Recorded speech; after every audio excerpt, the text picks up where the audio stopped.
nè đầm tôi lo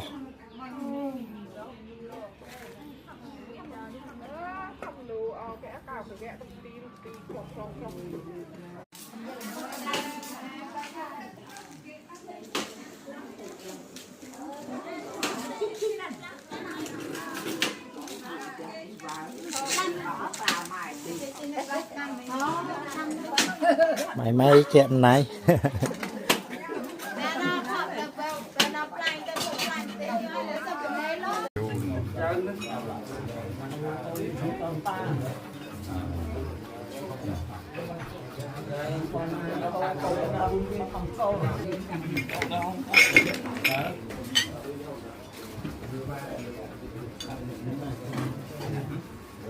nhiều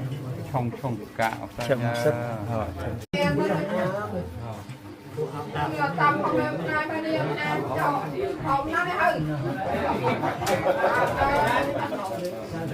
ê nha gốc dây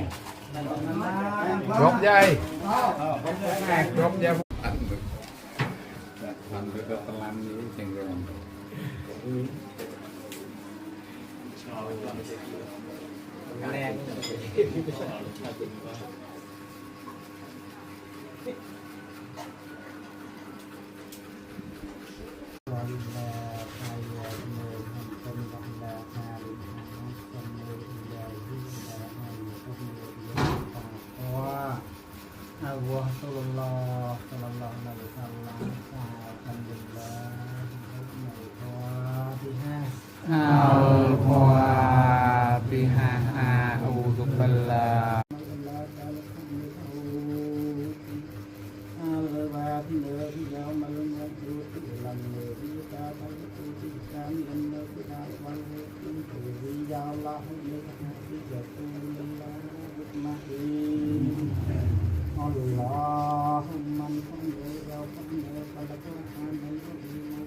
đi bắn có nữ